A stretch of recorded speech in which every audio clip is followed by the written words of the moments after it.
So, what happens when some strange lights in the sky are seen not just by pilots, but are also being tracked on military grade radar and filmed by a news crew, all at the exact same time? Well, that is exactly what happened over Kaikoura, New Zealand, and it created one of the most compelling and data rich UAP cases in history.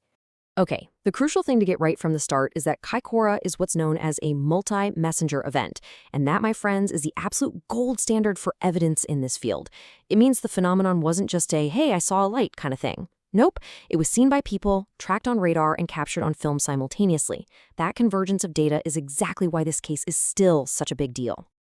All right, so our story kicks off in the skies over New Zealand's South Island, way back in late 1978. Let's break down the very first night of an encounter that would go on to baffle experts for decades.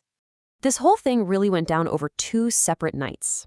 The first sighting, on December 21st, was bizarre enough to make headlines. But it was the second encounter, just 10 days later, that was about to turn this from a local story into a global phenomenon.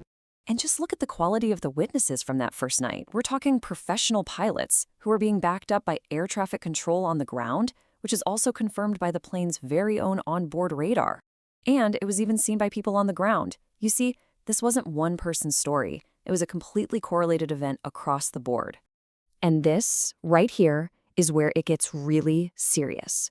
According to the ground radar operator, whatever was out there returned a signature that was as strong as the cargo plane itself. Let that sink in. That tells you we are not talking about a weather balloon or a flock of birds. This was a solid, physical object being tracked by professional air traffic control. As if that wasn't wild enough, the plane's own radar clocked one of these objects at an estimated 10,000 miles per hour. I mean, to put that into perspective, that is a speed that just dwarfs any known aircraft at the time. A single piece of data like this pretty much blows any simple explanation right out of the water. Okay, now let's jump to the second encounter, because this is where the story just completely escalates. 10 days go by, and the phenomenon is back. Only this time, a camera crew was on board. You know, after hearing about the first sighting, an Australian news team decided to fly the same route, probably just hoping to get some background for their story. The reporter, Quentin Fogarty, and his cameraman, David Crockett, had no idea they were about to go from covering the news to becoming the news. On their flight south, things got real, and they got real fast.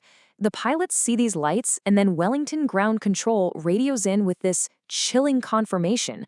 A target was flying in formation with them, so close that their radar blip had literally doubled in size.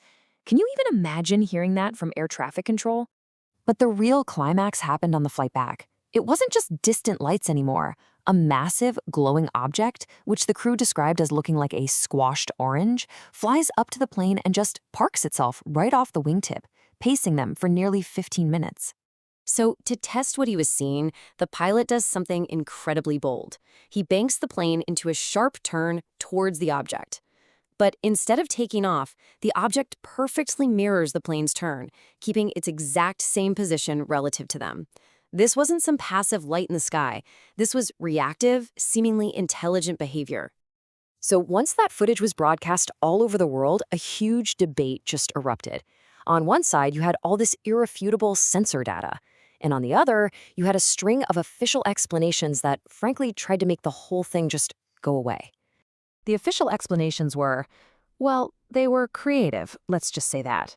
They suggested things like meteors, the planet Venus, even the lights from squid fishing boats. But the data just didn't fit. At all. Meteors don't hover and get tracked on radar for 15 minutes. Turns out, Venus wasn't even above the horizon yet. And the plane's weather radar is designed to see clouds in the air, not little boats on the water miles below. This is where a really important scientific voice enters the story. Dr. Bruce Maccabee, who was an optical physicist for the U.S. Navy, decided to conduct his own, totally independent analysis, separate from any official investigation. He looked at everything, the film, the radar tapes, every piece of witness testimony. And his conclusions? They were absolutely stunning. Based on the physics, he figured the object was incredibly bright and somewhere around 20 meters or 65 feet in diameter. He ruled out all the usual suspects, plasma, ball lightning, you name it, and concluded that the coordinated behavior between the light and the radar target could only be explained by what he called other intelligence. And look, the pilot himself, Captain Startup, shot down the official theories based on simple facts about his own equipment. He said it plainly, his radar cannot see planets and it cannot see fishing boats. What it did see, and what he saw with his own 2 eyes, was a distinct physical target pacing his aircraft. End of story. So after all of the analysis and all of the debate, we're still left with one fundamental, unanswered question that continues to make this case so incredibly powerful. You know, the reason the Kaikoura case endures is pretty simple. It's all about the quality of the evidence. You have trained observers, multiple independent radar systems, and clear film footage all documenting the exact same thing at the exact same time. It has become the benchmark against which so many other UAP cases are measured. And maybe the most stunning piece of validation comes from a declassified CIA assessment. They called the Kaikoura case unique precisely because of the sheer amounts of documentary evidence. When an agency that's famous for its skepticism says your data is strong, you really have to pay attention. So here we are, after more than 4 decades of analysis.